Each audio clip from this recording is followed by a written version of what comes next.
당신만 보았습니다. 끝은 죽음뿐이었죠. 20년 만의 재회. 기억해, 내가 누구인지. 비극의 시작.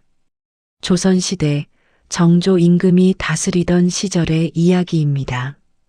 한양의 달빛이 유난히 밝던 어느 가을밤, 한강 근처에 자리한 화려한 한옥 저택에서는 성대한 연회가 열리고 있었습니다. 이 저택은 당대 최고의 권력을 지닌 영의정 조씨 가문이 별장이었고, 오늘 밤 연회는 조정의 고위 관리들과 명문가 양반들만이 초대된 특별한 자리였습니다. 붉은 등불이 저택 곳곳을 밝히고 있었고, 정원에는 수백 개의 연꽃 모양 등불이 연못 위에 떠 있었습니다. 가을바람에 흔들리는 등불들은 마치 별들이 물 위에 내려앉은 듯 아름다웠습니다. 기생들의 가야금 소리와 피리 소리가 가을밤 공기를 타고 은은하게 퍼져나갔습니다. 높은 관직에 있는 양반들은 화려한 한복을 입고 술잔을 기울이며 웃음꽃을 피우고 있었습니다. 누군가는 시를 읊었고, 누군가는 큰 소리로 정치를 논했으며, 누군가는 아첨 섞인 말로 상대를 칭찬했습니다. 하지만 이 모든 화려함 속에는 신분의 엄격함이 숨어 있었습니다. 양반과 평민, 그리고 기생. 넘을 수 없는 벽이 존재했습니다. 이 벽은 법으로 정해진 것이었고, 태어나면서부터 정해지는 운명이었으며, 누구도 감히 넘볼 수 없는 것이었습니다. 그 연회의 중심에는 한양 제1의 기생, 화연이 있었습니다. 20살의 화연은 달빛처럼 빛나는 하얀 피부와 깊은 검은 눈동자를 가진 여인이었습니다. 그녀의 얼굴은 마치 그림 속에서 걸어나온 듯 완벽했고, 긴 속눈썹 아래 반짝이는 눈동자는 보는 이의 마음을 사로잡았습니다. 오똑한 코와 앵두 같은 입술, 백옥 같은 목선까지 그녀는 한 점 흠없는 미인이었습니다. 그리고 구슬이 구르는 듯한 목소리는 듣는 이의 혼을 빼놓았습니다. 사람들은 말했습니다. 그녀가 노래를 부르면 새들도 귀 기울이고, 그녀가 춤을 추면 바람도 멈춘다고, 그녀가 시를 읊으면 달도 더 밝게 빛난다고 말입니다. 과장이 아니었습니다. 그녀의 재능은 정말로 하늘이 내린 것이었습니다. 화연은 어려서부터 기생이 되기 위한 교육을 받았습니다. 그녀의 어머니도 기생이었고 할머니도 기생이었습니다. 대대로 이어진 기생 집안이었습니다. 기생이라는 신분은 세습되는 것이었습니다. 어머니가 기생이면 딸도 기생이 되어야 했습니다. 선택의 여지가 없었습니다. 5살 때부터 화연은 노래를 배웠고 춤을 배웠으며 가야금을 배웠습니다. 시를 외웠고 글을 배웠으며 예절을 익혔습니다. 기생이 되기 위한 모든 교육을 받았습니다. 그리고 그녀는 모든 것에서 뛰어났습니다. 하지만 화연의 재능은 남달랐습니다. 다른 기생들이 배운 것을 그대로 따라하는 것과 달리 화연은 자신만의 색깔을 가지고 있었습니다. 10살 때부터 이미 한양에서 그녀의 이름이 알려지기 시작했습니다. 15살이 되었을 때는 최고의 기생으로 인정받았습니다. 수많은 양반들이 그녀의 연주를 듣기 위해 찾아왔고, 그녀와 한번 이야기를 나누는 것만으로도 자랑거리가 되었습니다. 그녀는 한양에서 가장 값비싼 기생이었고, 그녀를 부르기 위해서는 많은 돈을 지불해야 했습니다. 하지만 그녀의 마음속 깊은 곳에는 항상 빈자리가 있었습니다. 진정한 사랑을 갈망하는 마음, 자유를 꿈꾸는 영혼이 있었습니다. 기생이라는 신분은 많은 것을 의미했습니다. 그녀는 자유롭지 못했습니다. 그녀는 자신의 몸도 자신의 마음도 마음대로 할 수 없었습니다. 그녀는 기방의 소유였고 기방 주인의 명령에 따라야 했습니다. 손님들을 기쁘게 해야 했고 그들의 요구를 들어주어야 했습니다. 그것이 기생의 역할이었습니다. 그녀에게는 거부할 권리가 없었습니다. 싫어도 웃어야 했고 불쾌해도 친절해야 했으며 아파도 참아야 했습니다. 하지만 화연은 달랐습니다. 그녀는 단순히 손님들을 즐겁게 하는 것 이상을 원했습니다. 그녀는 진정한 예술을 추구했습니다. 그녀는 가야금을 연주할 때 자신의 영혼을 담았습니다. 그녀는 노래를 부를 때 자신의 감정을 표현했습니다. 그녀는 춤을 출 때 자신의 이야기를 들려주었습니다. 그것이 다른 기생들과 화연의 차이점이었습니다. 다른 기생들은 배운 대로 연주하고 노래했지만 화연은 마음으로 연주하고 노래했습니다. 그녀의 예술에는 영혼이 담겨 있었습니다. 오늘 밤 화연은 분홍빛 비단 한복을 입고 있었습니다. 섬세한 금실 자수가 놓인 치마는 그녀가 움직일 때마다 꽃잎처럼 흩날렸습니다. 연꽃과 나비 문양이 수놓아진 저고리는 그녀의 우아함을 더욱 돋보이게 했습니다. 머리에는 진주와 옥으로 만든 비녀가 우아하게 꽂혀 있었고 금빛 비녀 장식이 달빛을 받아 반짝였습니다. 목에는 가느다란 금목걸이가 걸려 있었고 귀에는 작은 진주 귀걸이가 흔들렸습니다. 손목에는 옥 팔찌가 은은하게 빛났습니다. 그녀는 연회장에서 가장 아름다운 여인이었습니다. 아니, 한양에서 가장 아름다운 여인이었습니다. 하지만 그녀는 그것을 알면서도 행복하지 않았습니다. 아름다움은 그녀에게 축복이 아니라 저주였습니다. 그 아름다움 때문에 더 많은 양반들이 그녀를 원했고 그녀는 더 많은 손님들을 상대해야 했습니다. 그 아름다움 때문에 그녀는 결코 평범한 삶을 살 수 없었습니다.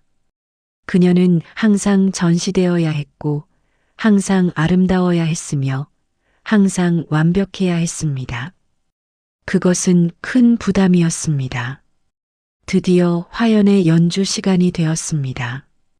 기방 주인이 그녀를 불렀고 그녀는 우아하게 일어섰습니다. 모든 사람들의 시선이 그녀에게 집중되었습니다. 화연은 연회장 중앙에 마련된 작은 무대로 걸어갔습니다. 그녀의 걸음걸이는 마치 구름 위를 걷는 듯 가벼웠고 치마가 흩날리는 모습은 꽃잎이 바람에 날리는 것 같았습니다. 그녀는 무대에 올라 가야금 앞에 우아하게 앉았습니다. 치마를 가지런히 정리하고 자세를 바로잡았습니다. 그녀는 깊은 숨을 들이쉬었습니다. 그리고 눈을 감았습니다. 주위의 소음이 사라졌습니다. 양반들의 웃음소리도 술잔이 부딪히는 소리도 모든 것이 사라졌습니다. 오직 그녀와 가야금만이 남았습니다. 그녀는 마음을 가라앉혔습니다. 그리고 천천히 첫 번째 현에 손을 올렸습니다. 섬세한 손가락이 현을 부드럽게 쓰다듬었습니다. 그리고 첫 번째 음이 울려 퍼졌습니다. 아름다운 선율이 흘러나왔습니다. 그것은 단순한 음악이 아니었습니다. 그것은 화연의 영혼이었습니다. 그녀의 손가락이 현을 스치자 그녀의 인생이 음악으로 흘러나왔습니다. 어린 시절의 외로움이 느껴졌습니다. 어머니의 품에서도 느꼈던 쓸쓸함, 기생이 되어야 했던 운명에 대한 슬픔, 자유를 갈망하는 마음, 사랑을 꿈꾸는 영혼, 모든 것이 음악 속에 담겨 있었습니다. 때로는 슬펐고, 때로는 애절했으며, 때로는 희망적이었고, 때로는 절망적이었습니다. 그 음악은 듣는 이들의 마음을 울렸습니다. 그것은 기교가 아니었습니다. 그것은 진심이었습니다. 그것은 한 여인의 영혼이 토해내는 절규였습니다. 자유를 원하는 외침이었습니다. 사랑을 갈망하는 기도였습니다. 연회장은 완전히 조용해졌습니다. 술잔을 들던 양반들도, 이야기를 나누던 사람들도, 웃음을 터뜨리던 이들도 모두 숨을 죽이고 화연의 연주에 귀 기울였습니다. 어떤 이는 눈을 감고 음악에 빠져들었고, 어떤 이는 고개를 끄덕이며 감탄했으며, 어떤 이는 눈물을 흘렸습니다. 화연의 음악은 그들의 마음 깊은 곳을 건드렸습니다. 평소에는 느끼지 못했던 감정들이 솟아올랐습니다. 잊고 지냈던 추억들이 떠올랐습니다. 억눌렀던 감정들이 표출되었습니다. 그것이 진정한 예술의 힘이었습니다. 연주는 계속되었습니다. 화연의 손가락은 마치 살아있는 것처럼 현 위를 춤추었습니다. 빠르게, 느리게, 세게, 부드럽게. 그녀는 가야금과 하나가 되었습니다. 그녀는 음악 그 자체가 되었습니다. 시간이 멈춘 것 같았습니다. 세상이 멈춘 것 같았습니다. 오직 음악만이 흐르고 있었습니다. 그리고 마침내 마지막 음이 울려 퍼졌습니다. 여운이 길게 이어졌습니다. 그 여운이 사라질 때까지 아무도 움직이지 않았습니다. 완벽한 침묵이 흘렀습니다. 그것은 경외감 섞인 침묵이었습니다. 감동에 젖은 침묵이었습니다. 그리고 폭풍 같은 박수가 터져 나왔습니다. 우레와 같은 박수갈채였습니다. 양반들은 감탄사를 연발했습니다.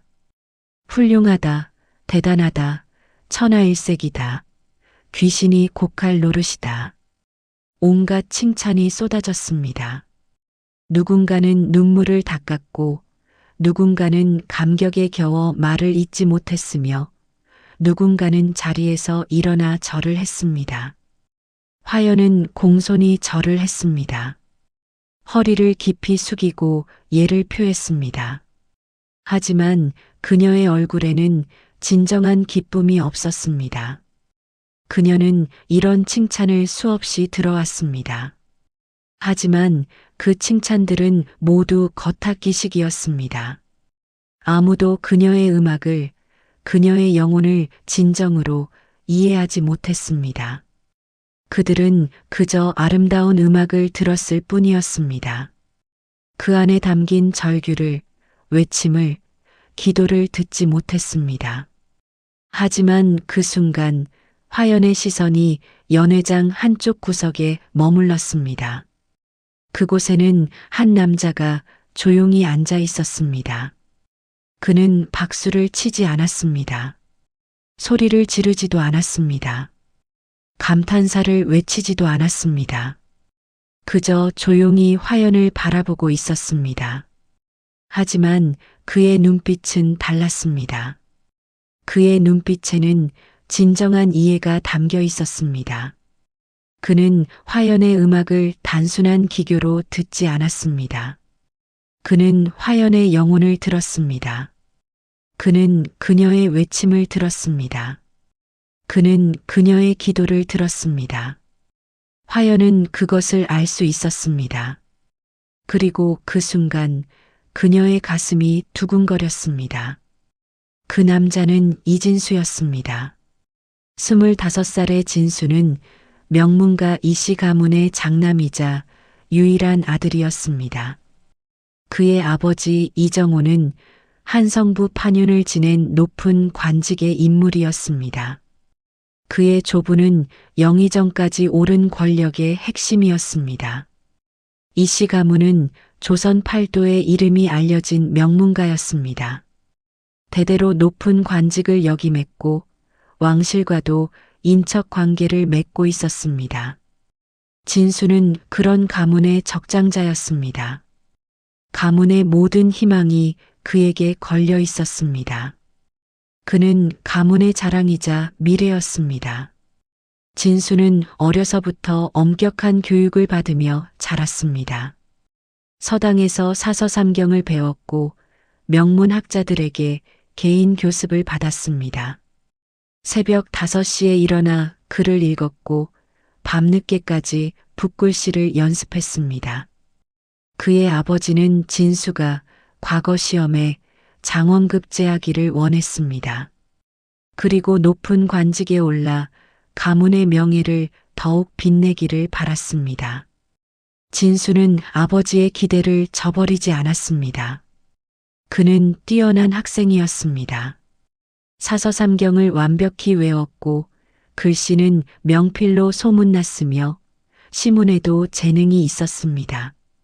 그는 곧 과거 시험에 응시할 예정이었고 모두가 그의 장원급제를 의심하지 않았습니다. 하지만 진수에게는 다른 양반, 자제들과 다른 점이 있었습니다. 그는 형식적인 예절과 권위보다는 진실한 마음과 예술의 아름다움을 중시했습니다. 그는 시를 사랑했습니다. 단순히 과거 시험을 위한 시가 아니라 진정으로 마음에서 우러나오는 시를 쓰고 싶어 했습니다. 그는 음악을 깊이 이해했습니다. 음악이 단순한 오락이 아니라 영혼의 표현이라는 것을 알고 있었습니다. 그는 그림을 그리는 것을 즐겼습니다. 자연의 아름다움을 화폭에 담고 싶어 했습니다. 그에게 예술은 삶의 의미였습니다. 아버지 이정호는 그런 진수를 못마땅하게 여겼습니다. 양반 가문의 장남이 예술 따위에 심취해서는 안 된다고 생각했습니다. 예술은 기생이나 하는 것이지 양반이 할 일이 아니라고 생각했습니다. 이정호는 진수에게 더욱 엄격하게 대했습니다. 시간을 낭비하지 말고 공부에만 전념하라고 명령했습니다. 예술 따위는 잊어버리고 권력과 명예를 추구하라고 강요했습니다. 진수는 겉으로는 순종하는 척했습니다. 하지만 그의 마음은 자유로웠습니다. 그는 밤이 되면 몰래 시를 쓰고 음악을 들으며 자신만의 세계에 빠져들었습니다. 오늘 밤 진수는 아버지의 명으로 이 연회에 참석했습니다. 이정호는 진수에게 조정의 고위 관리들과 교류하라고 명령했습니다. 인맥을 쌓고 얼굴을 알리고 자신의 존재를 각인시키라고 했습니다. 그것이 출세의 지름길이라고 말했습니다. 진수는 마지못해 연회에 참석했습니다. 사실 그는 이런 화려한 자리를 그다지 좋아하지 않았습니다. 권력자들의 허영과 과시가 그를 불편하게 만들었습니다. 술을 권하며 아첨하는 모습, 서로를 칭찬하면서 뒤로는 비방하는 모습, 그 모든 것이 진수를 질리게 했습니다. 하지만 화연의 연주를 듣는 순간 모든 것이 바뀌었습니다. 진수는 자신도 모르게 완전히 빠져들었습니다. 그것은 단순한 기교가 아니었습니다. 화연의 연주에는 영혼이 담겨 있었습니다. 그녀의 음악은 진수의 마음 깊은 곳을 울렸습니다. 진수는 많은 연주를 들어왔습니다. 궁중의 악사들도 들었고 명인들의 연주도 들었습니다. 하지만 화연의 연주는 달랐습니다. 그것은 기술의 문제가 아니었습니다. 그것은 마음의 문제였습니다. 화연은 기술로 연주하는 것이 아니라 마음으로 연주하고 있었습니다. 그녀는 자신의 모든 것을 음악에 쏟아붓고 있었습니다. 진수는 화연을 바라보았습니다. 그녀는 아름다웠습니다. 하지만 진수가 본 것은 단순한 외모가 아니었습니다. 그는 그녀의 영혼을 보았습니다.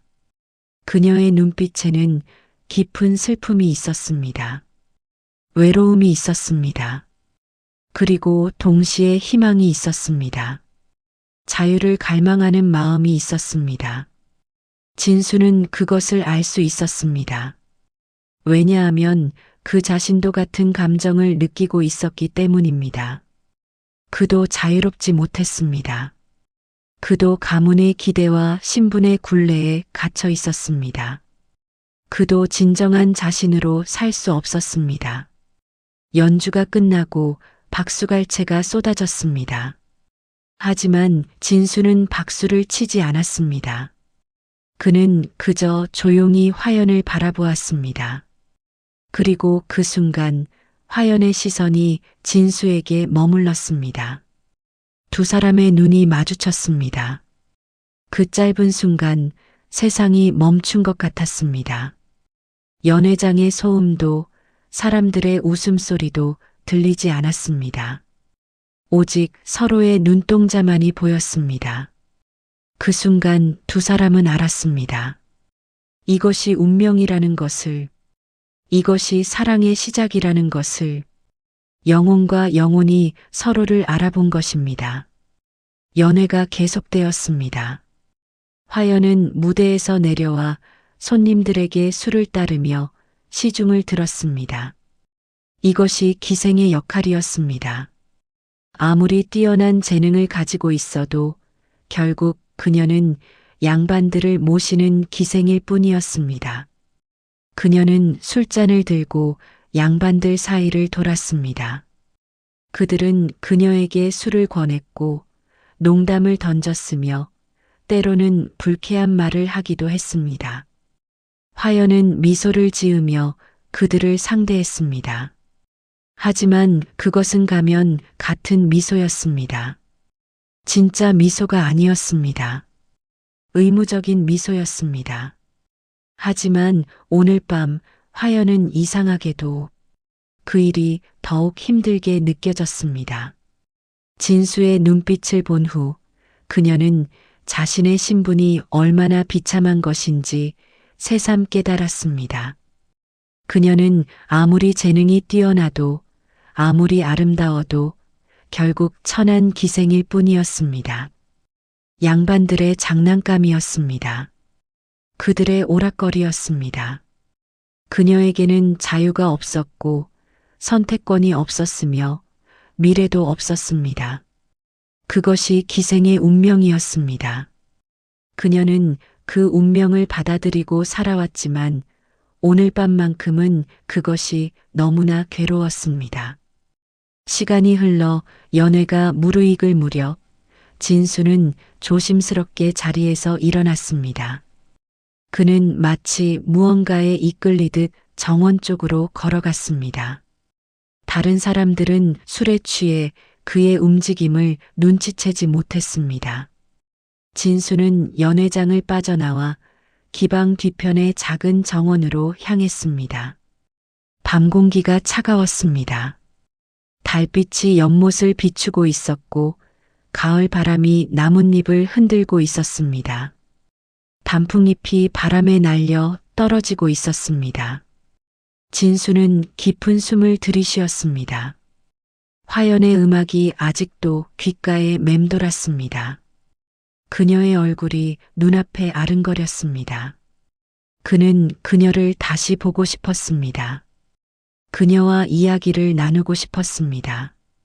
화연도 잠시 자리를 비울 수 있었습니다.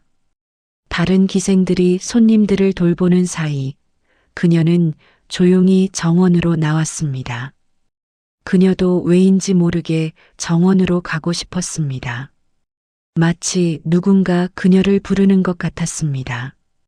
운명의 손길이 그녀를 이끄는 것 같았습니다.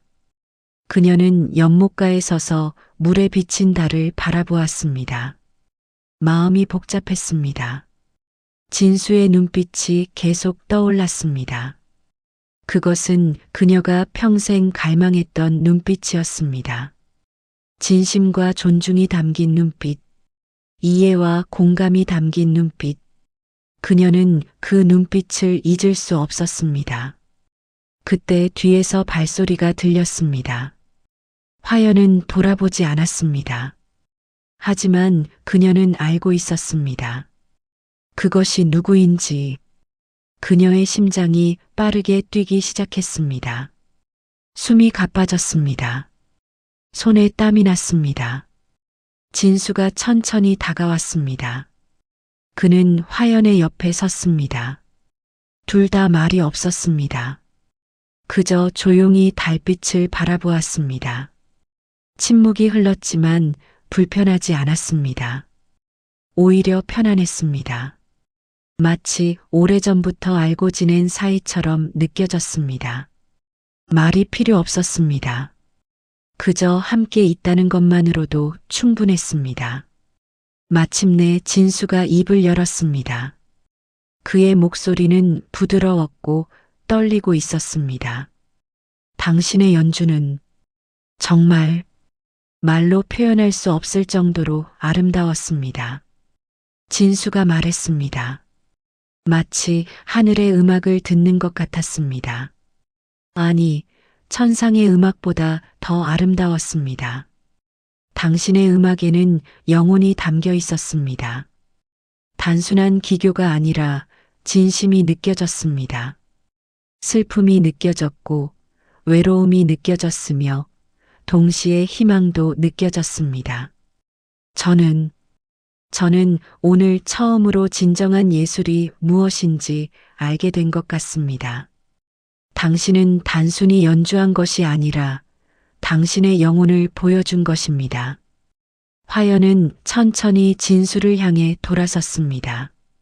달빛이 그녀의 얼굴을 비추고 있었고 그녀의 눈에는 작은 눈물이 맺혀 있었습니다. 과찬이십니다, 도련님. 화연이 부드럽게 대답했습니다. 저는 그저 배운 대로 연주했을 뿐입니다. 하지만 그녀의 목소리는 감정으로 떨리고 있었습니다. 진수의 말이 그녀의 마음을 깊이 움직였기 때문입니다. 그녀는 평생 동안 칭찬을 들어왔지만 진수의 말은 달랐습니다. 그는 그녀의 예술을 진정으로 이해하고 있었습니다. 진수는 고개를 저었습니다. 아닙니다. 그가 단호하게 말했습니다. 진심입니다. 저는 어려서부터 수많은 연주를 들어왔습니다. 궁중의 악사들도 들었고 명인들의 연주도 들었습니다. 하지만 당신의 연주는 달랐습니다. 당신은 단순히 기술로 연주하는 것이 아니라 마음으로 연주하고 있었습니다. 그것이 느껴졌습니다. 그리고 그 마음이 제 마음을 울렸습니다. 저는 많은 사람들을 만나왔지만 당신처럼 진정한 영혼을 가진 분은 처음입니다. 당신은 특별합니다. 화연은 더 이상 참을 수 없었습니다. 눈물이 볼을 타고 흘러내렸습니다. 이것은 기쁨의 눈물이었습니다. 슬픔의 눈물이기도 했습니다. 복잡한 감정이 뒤섞인 눈물이었습니다. 그녀는 평생 동안 수많은 칭찬을 들어왔습니다. 아름답다, 재능 있다, 훌륭하다, 천하일색이다. 하지만 그 모든 칭찬은 겉으로만 맴돌았습니다. 아무도 그녀의 내면을 보지 않았습니다. 아무도 그녀의 영혼을 이해하지 못했습니다. 그들은 그저 그녀의 외모와 재능만을 보았을 뿐입니다. 그들은 그녀를 한 사람으로 보지 않았습니다. 그저 기생으로, 오락거리로, 물건으로 보았습니다. 하지만 진수는 달랐습니다. 그는 그녀의 예술을, 그녀의 영혼을 진정으로 이해하고 있었습니다. 그것이 느껴졌습니다. 그의 말에는 진심이 담겨 있었습니다. 과장이나 아첨이 아니었습니다. 진정한 감탄과 이해였습니다. 화연은 평생 이런 순간을 기다려왔습니다. 자신을 진정으로 이해해주는 사람을 만나는 것. 그리고 오늘 밤 그 사람을 만난 것입니다. 그것은 기적 같은 일이었습니다. 고맙습니다. 화연이 떨리는 목소리로 말했습니다. 저를 진정으로 이해해 주시는 분을 만난 것은 처음입니다. 저는 단순히 기생으로 태어났기에 이 길을 걷고 있지만 제 마음 속에는 항상 더 많은 것이 있었습니다. 더 깊은 감정, 더 아름다운 음악, 더 진실한 표현을 하고 싶었습니다. 하지만 아무도 그것을 알아주지 않았습니다. 모두가 저를 그저 기생으로만 보았습니다. 즐거움을 주는 도구로만 여겼습니다. 하지만 도련님께서는 처음으로 제 마음을 보셨습니다. 제 영혼을 이해하셨습니다. 저는 정말 고맙습니다. 진수의 가슴이 뜨거워졌습니다. 이 여인은 단순한 기생이 아니었습니다. 그녀는 깊은 영혼을 가진 사람이었고 진정한 예술가였습니다. 신분이 무슨 소용이 있겠습니까? 재능과 영혼 앞에서 신분은 아무 의미가 없었습니다. 진수는 그렇게 믿었습니다. 그는 어려서부터 신분제도의 모순을 보아왔습니다.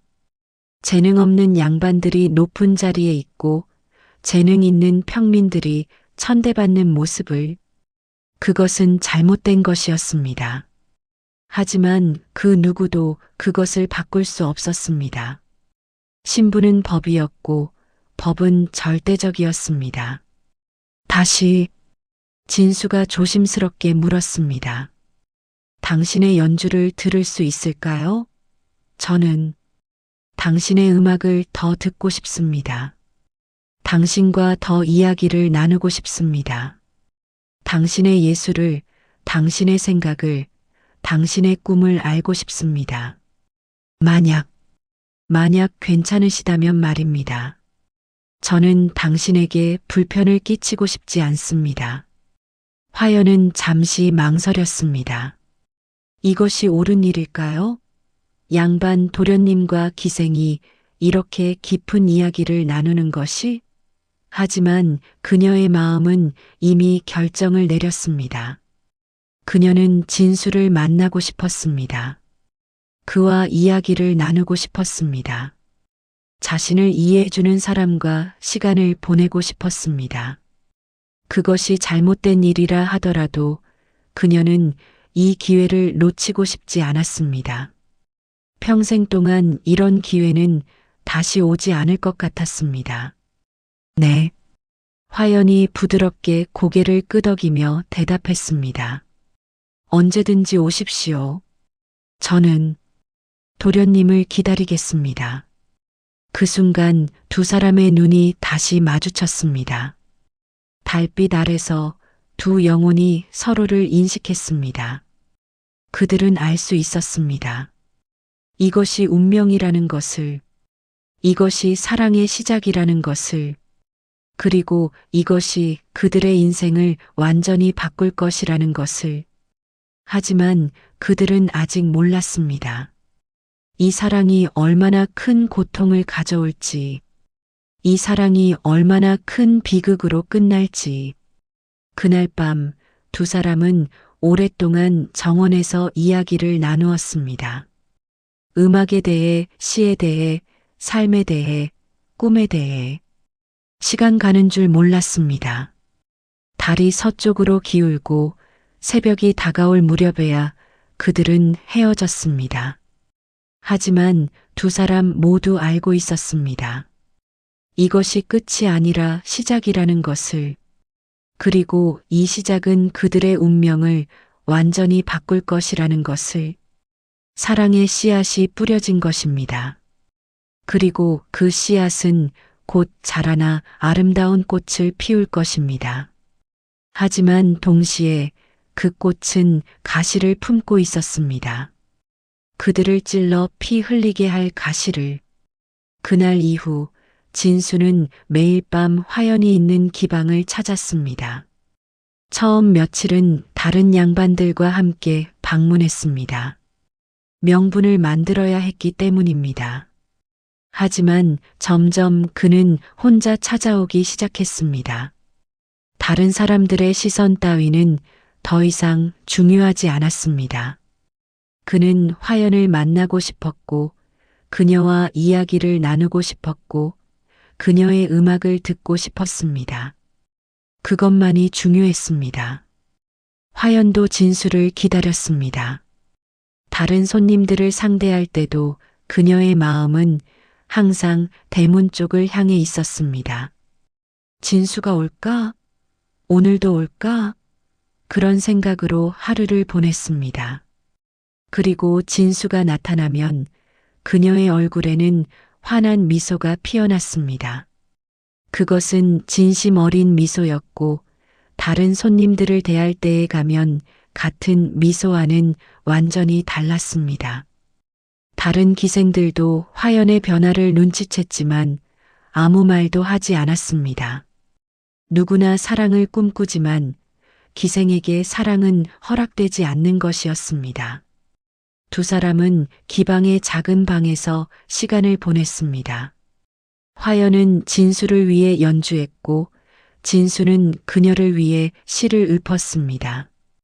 그들은 서로의 작품에 대해 이야기했고, 인생에 대해 토론했으며, 때로는 그저 조용히 앉아 서로의 존재를 느꼈습니다. 말이 필요 없을 때도 있었습니다. 그저 함께 있다는 것만으로도 충분했습니다. 두 영혼이 서로를 완벽하게 이해하고 있었기 때문입니다.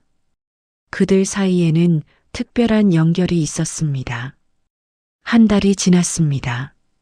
진수는 이제 화연 없이는 하루도 살 수 없게 되었습니다. 낮 동안 그는 글을 읽고 공부를 하고 아버지의 심부름을 했지만 그의 마음은 항상 밤을 기다렸습니다. 화연을 만날 수 있는 밤을. 그는 자신이 깊이 빠져들고 있다는 것을 알았습니다. 하지만 멈출 수 없었습니다. 이미 너무 깊이 빠져버렸습니다. 화연은 그의 생각을 지배했고 그의 꿈에 나타났으며 그의 시에 등장했습니다. 그는 화연에 대한 시를 수십 편 썼습니다. 화연도 마찬가지였습니다. 그녀는 진수를 생각하며 잠들고 진수를 생각하며 깨어났습니다. 다른 손님들을 상대할 때도 그녀의 마음은 진수에게 있었습니다. 기생이라는 신분 때문에 그녀는 많은 남자들을 만나야 했지만 그 누구도 진수처럼 그녀의 마음을 움직이지 못했습니다. 진수는 특별했습니다. 그는 그녀를 단순한 기생이 아니라 한 사람으로, 한 예술가로, 한 영혼으로 대했습니다. 그것이 화연에게는 세상 무엇보다 소중했습니다. 두 달이 지났습니다. 봄이 왔습니다. 어느 화창한 봄날 저녁, 두 사람은 기방 뒤편의 작은 정원에 앉아 있었습니다. 벚꽃이 만개한 아름다운 날이었습니다. 분홍빛 꽃잎들이 바람에 날려 눈처럼 흩날리고 있었습니다. 화연은 하얀 치마 위에 떨어진 꽃잎을 조심스럽게 집어들었습니다. 그녀는 꽃잎을 바라보며 슬픈 표정으로 말했습니다.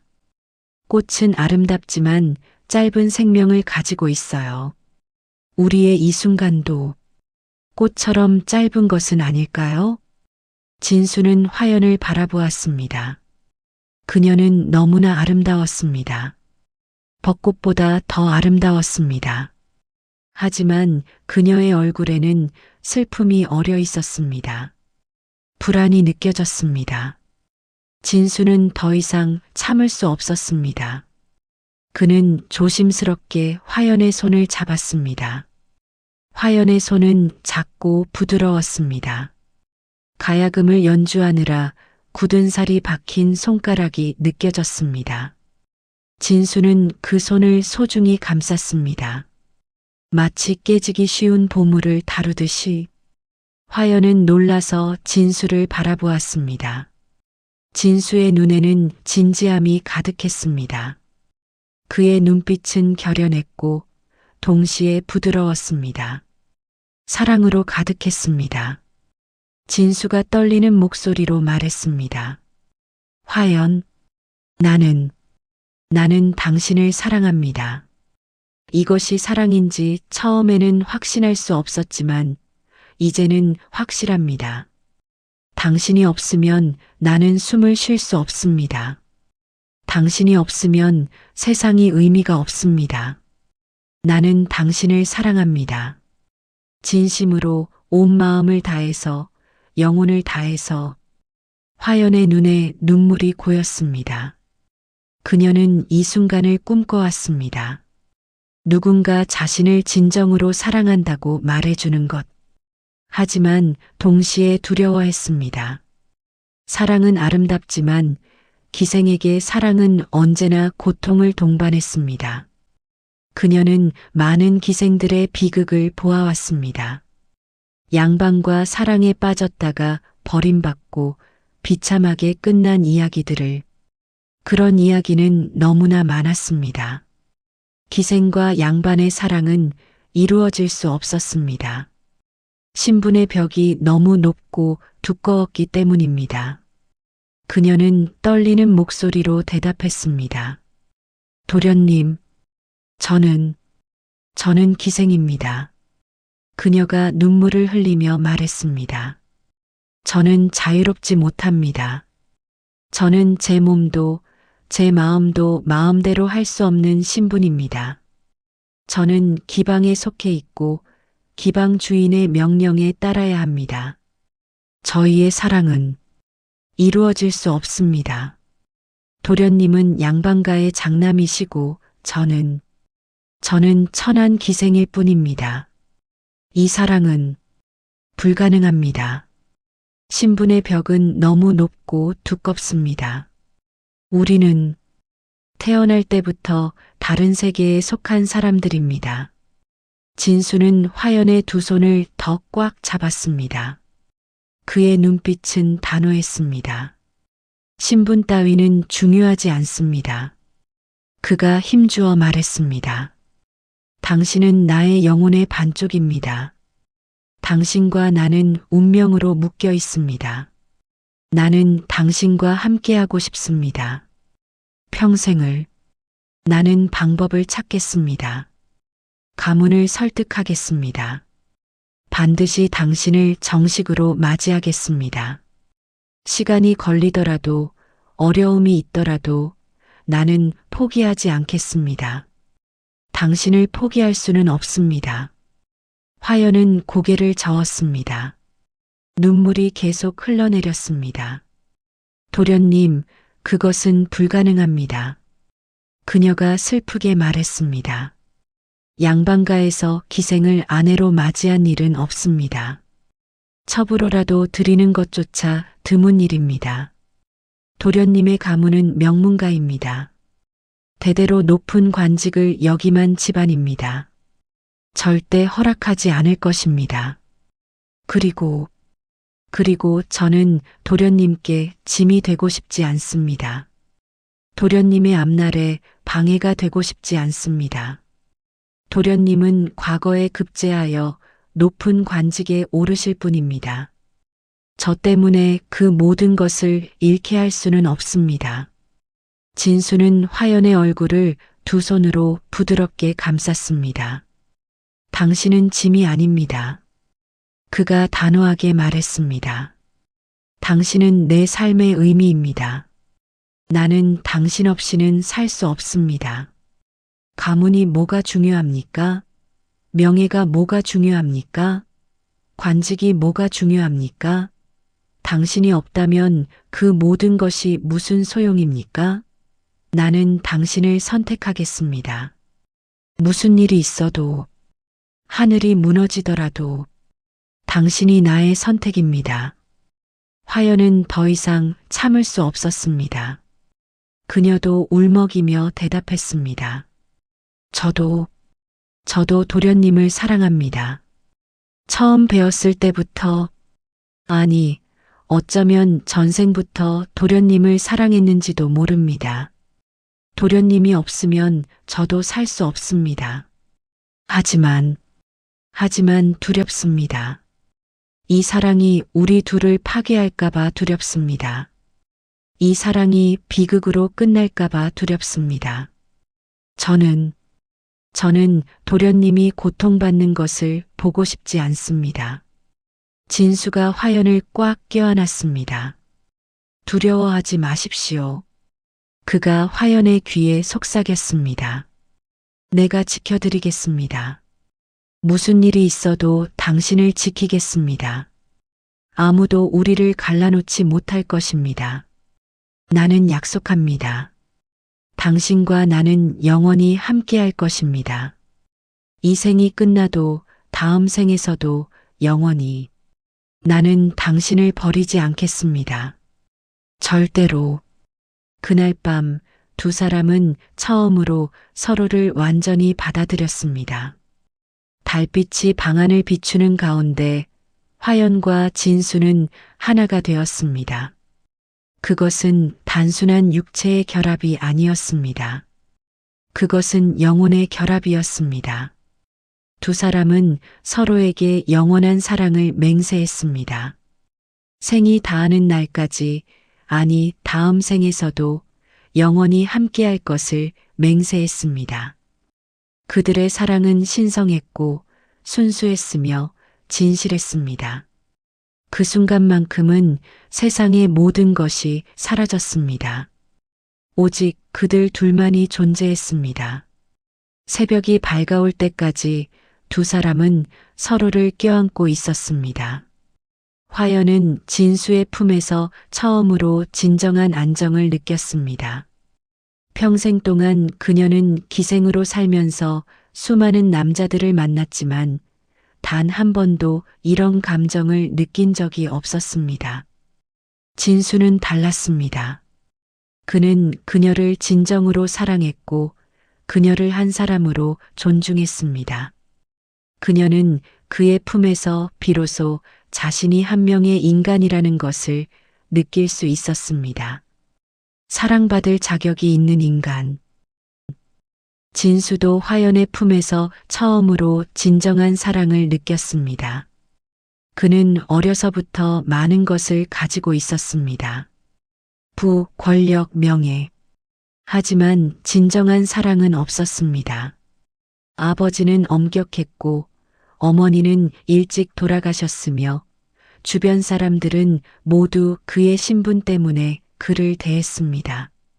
화연만이 유일하게 진수 자신을 보았습니다. 신분이 아니라 사람 자체를. 그는 그녀의 품에서 비로소 자신이 한 명의 인간으로 사랑받는다는 것을 느낄 수 있었습니다. 진수라는 사람으로.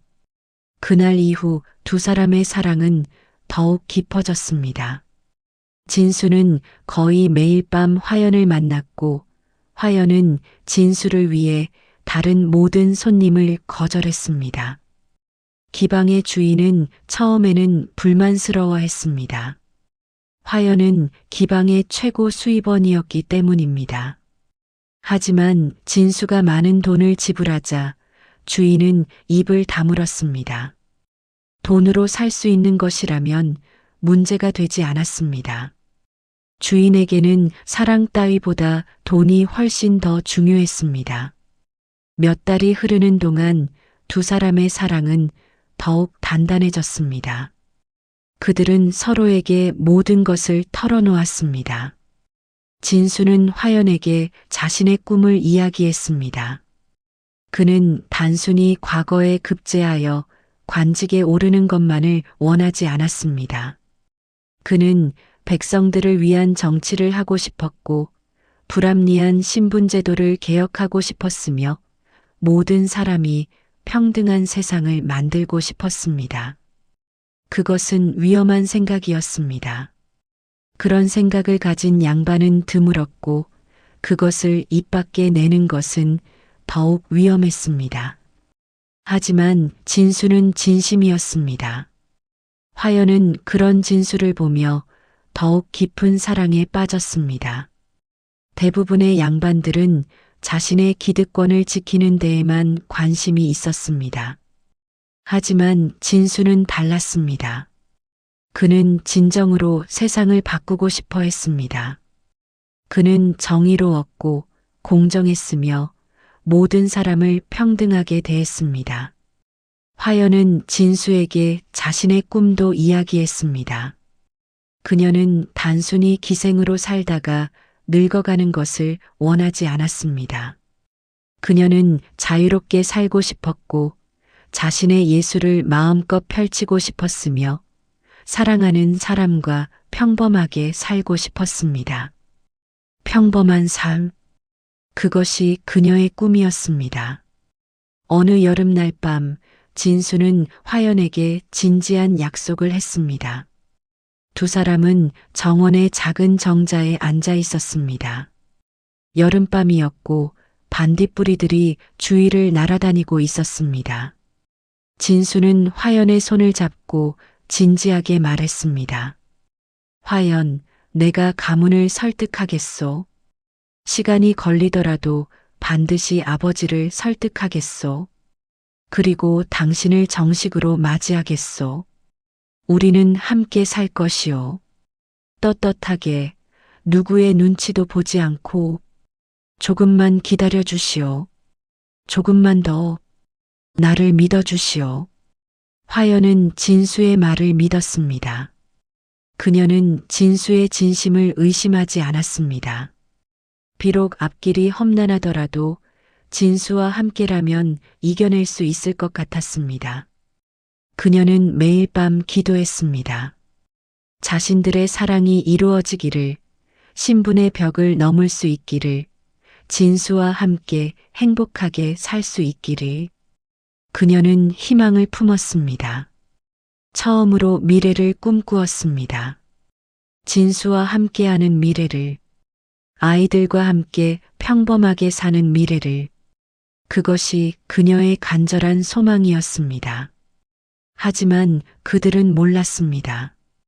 이미 그들의 관계는 발각되었다는 것을, 그리고 폭풍이 곧 몰아칠 것이라는 것을.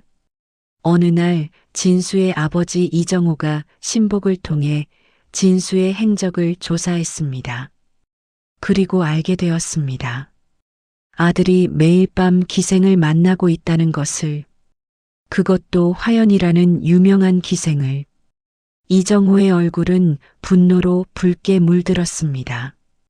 감히 우리 가문의 장남이 기생 따위와. 이것은 가문의 명예를 더럽히는 일이었습니다. 용서할 수 없는 일이었습니다. 이정호는 즉시 진수를 불러들였습니다. 진수는 아버지의 분노를 보고 무슨 일인지 짐작했습니다. 그의 가슴이 철렁 내려앉았습니다. 이정호가 차갑게 말했습니다. 내 혼처는 이미 정해져 있다. 김판서 대감의 딸 김소영과의 혼인이다. 한 달 후 혼례를 올린다. 이것은 명령이다. 거역할 수 없다. 진수는 절규했습니다. 아버님, 저는 화연을 사랑합니다. 저는 그녀 없이는 살 수 없습니다.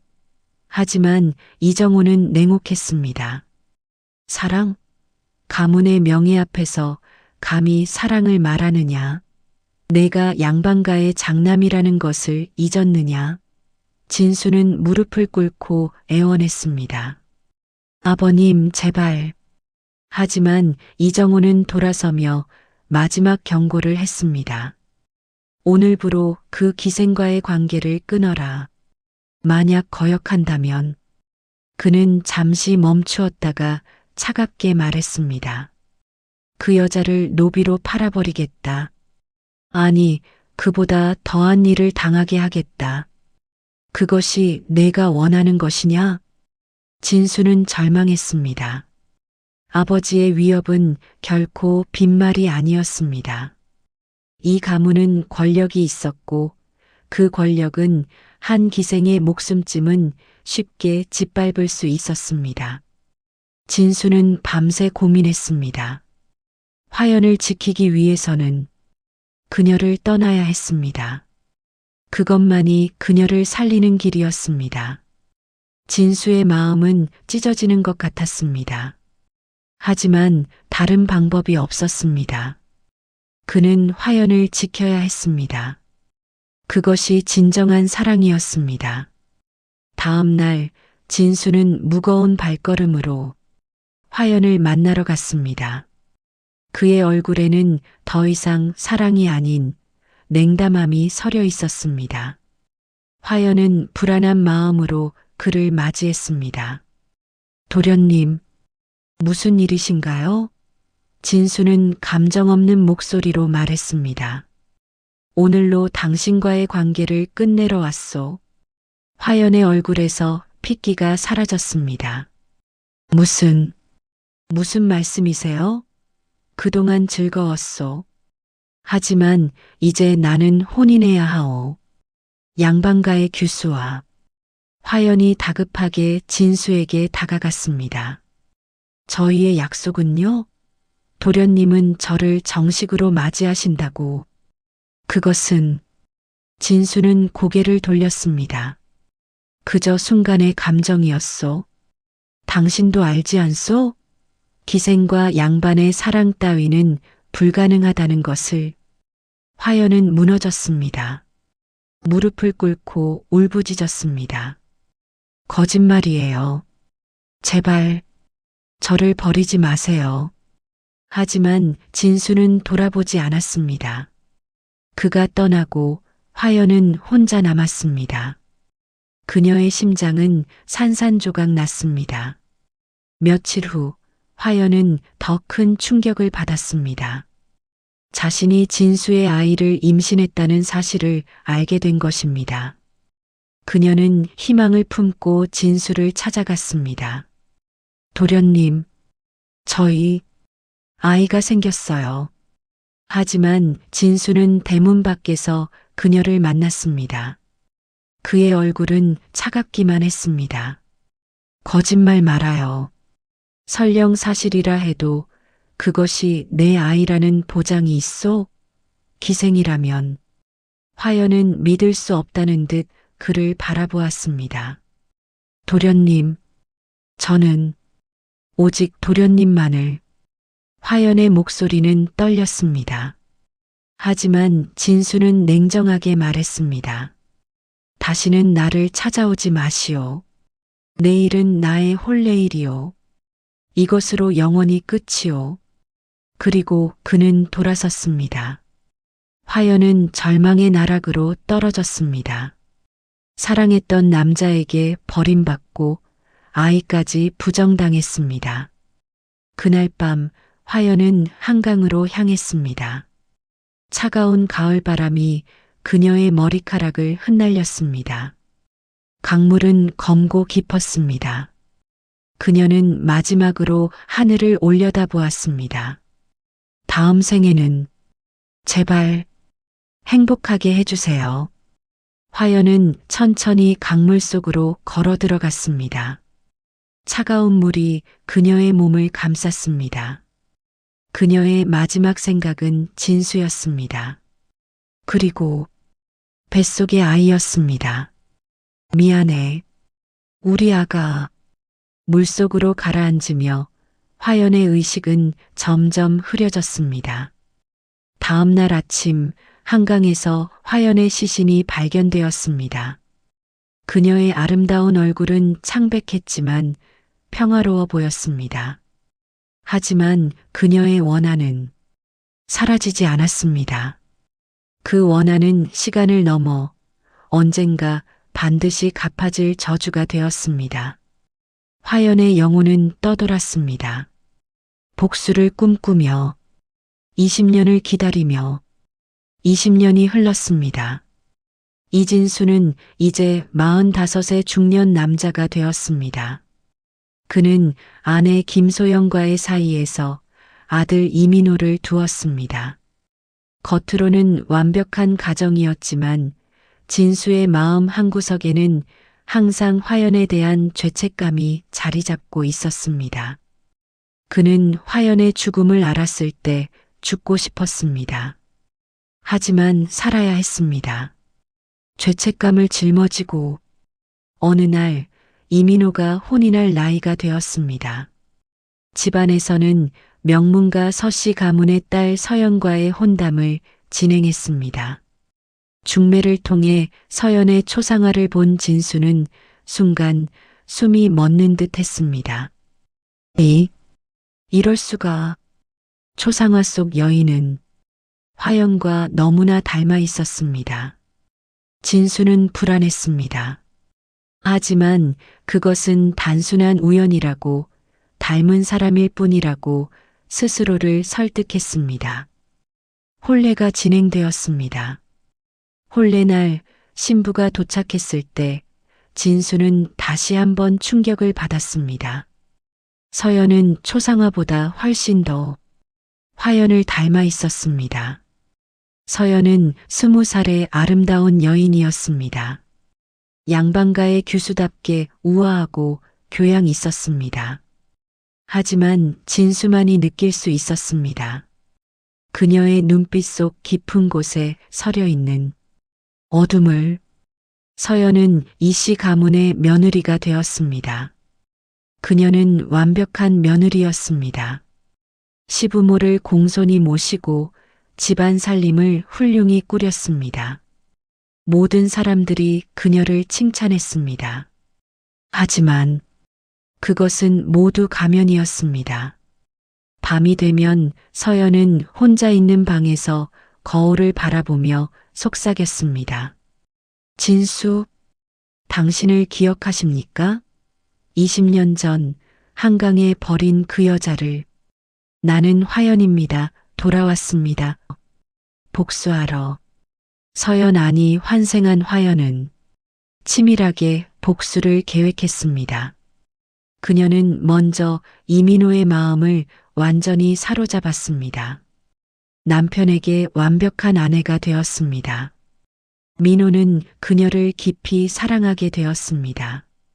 그리고 그녀는 서서히 가문의 비밀들을 캐내기 시작했습니다. 어느 날 밤 서연은 혼자 남은 시아버지 진수를 찾아갔습니다. 아버님, 혹시 화연이라는 이름을 기억하십니까? 진수의 얼굴이 창백해졌습니다. 무슨 소리요? 20년 전 한강에서 스스로 목숨을 끊은 기생. 화연 말입니다. 진수는 떨리는 목소리로 물었습니다. 당신이 어떻게? 서연이 천천히 다가왔습니다. 제가 누구인지 알고 싶으십니까? 나는. 서연의 목소리가 변했습니다. 그것은 화연의 목소리였습니다. 당신이 버린 화연입니다. 당신의 아이와 함께 차가운 강물에 죽었던 화연입니다. 하지만 나는 돌아왔습니다. 당신에게, 그리고 이 가문에 복수하기 위해.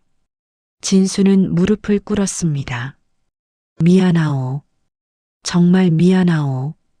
나는 당신을 지키고 싶었소. 아버지가 위협했소. 당신을 노비로 팔겠다고. 나는 당신을 지키기 위해 당신을 떠난 것이오. 서연은 멈칫했습니다. 거짓말. 거짓말이 아니오. 진수가 울부짖었습니다. 나는 매일 당신을 그리워했소. 당신의 죽음을 알았을 때 나는 죽고 싶었소. 혼인 후에도 나는 당신만 생각했소. 첫날 밤 나는 당신을 버린 죄책감에 아내와 관계를 맺을 수 없었소. 그래서 우리 아들 민호는 첫날 밤이 아닌 몇 달 후에야 태어난 것이요. 서연은 혼란스러웠습니다. 진수의 고백은 진심처럼 들렸습니다. 그녀는 더 깊이 과거를 파헤치기 시작했습니다. 그러던 중 서연은 우연히 옛 하인을 만났습니다. 노인은 술에 취한 채 진실을 털어놓았습니다. 화연 아가씨, 불쌍한 분이었지. 도련님은 정말 그분을 사랑했는데 어르신께서는 도련님에게 화연 아가씨를 노비로 팔겠다고 협박하셨지. 도련님은 그분을 지키려고 냉정하게 굴었던 거야. 서연은 충격을 받았습니다. 그녀는 더 조사했습니다. 그리고 발견했습니다. 화연이 죽은 후 진수가 매년 거액을 기부하여 가난한 기생들을 위한 학당을 세웠다는 것을. 그 학당의 이름은 화연당이었습니다. 그날 밤 서연은 꿈을 꾸었습니다. 화연으로서의 마지막 날. 하지만 이번에는 다른 장면이 보였습니다. 진수가 그녀를 찾아 헤매는 모습, 그녀의 시신을 발견하고 절규하는 모습, 그리고 평생 죄책감에 시달리는 모습. 서연은 깨달았습니다. 진수는 악인이 아니었습니다. 그는 그녀를 진심으로 사랑했고 그녀를 지키려 했으며 그녀의 죽음으로 평생 고통받았습니다. 복수의 대상은 진수가 아니라 그들의 사랑을 파괴한 신분제도와 가문의 명예였습니다. 서연은 결심했습니다. 복수를 멈추기로, 대신 진실을 밝히고 치유하기로. 그녀는 가족 모두를 모아놓고 이야기를 시작했습니다. 제가 누구인지 말씀드리겠습니다. 저는 20년 전 죽은 기생 화연입니다. 환생하여 이곳에 왔습니다. 복수하러. 모두가 충격에 빠졌습니다. 하지만 서연은 계속했습니다. 저는 잘못 알고 있었습니다. 시아버님은 저를 버린 것이 아니라 저를 지키려 했던 것이었습니다. 진실은 이 가혹한 신분제도가 우리의 사랑을 파괴했던 것입니다. 진수가 눈물을 흘리며 말했습니다. 화연, 미안하오. 정말 미안하오. 서연도 울었습니다. 저도 미안해요. 진실을 모른 채 복수만 생각했어요. 두 사람은 20년 만에 진심으로 마주했습니다. 서로의 고통을 이해했습니다. 그리고 용서했습니다. 민호가 떨리는 목소리로 물었습니다. 그럼 당신은 정말 화연이란 말입니까? 서연이 미소 지었습니다. 저는 서연이기도 하고 화연이기도 합니다. 그리고 당신을 진심으로 사랑합니다. 그날 이후 이씨 가문은 변화했습니다. 진수는 화연당에 더 많은 지원을 했습니다. 서연은 남편 민호와 함께 신분에 관계없이 재능 있는 이들을 돕는 재단을 설립했습니다. 어느 봄날 서연은 자신이 임신했다는 사실을 알게 되었습니다. 이번에는 행복하게 태어나렴, 사랑받으며 자라렴. 20년이 더 흘렀습니다. 이하는 훌륭한 청년으로 성장했습니다. 진수는 이제 노인이 되었지만 여전히 매년 화연의 기일에는 한강을 찾았습니다. 이번에는 혼자가 아니라 며느리 서연과 함께였습니다. 화연, 이제 평안히 쉬시오. 당신의 희생은 헛되지 않았소. 그날 밤 진수는 평화롭게 잠들었습니다. 꿈에서 젊은 시절의 화연을 만났습니다. 진수, 이제 우리도 함께할 수 있어요. 다음 날 아침 진수는 평화로운 미소를 띤 채 영면했습니다. 그의 손에는 작은 비녀가 쥐어져 있었습니다. 40년 전 화연이 그에게 주었던 비녀였습니다. 화연과 진수의 이야기는 전설이 되어 사람들 사이에 전해졌습니다. 진정한 사랑은 모든 것을 초월한다는 것을, 그리고 용서는 복수보다 훨씬 강력한 힘이라는 것을. 매년 봄 한강가에는 이름 모를 아름다운 꽃들이 피어났습니다. 사람들은 그 꽃을 화연화라고 불렀습니다. 사랑과 용서의 상징으로 그들의 이야기는 영원히 살아있을 것입니다. 감사합니다. 영상을 재미있게 보셨다면 구독과 좋아요를 눌러주세요. 영상 제작에 큰 힘이 됩니다. 오늘도 즐거운 하루 보내세요.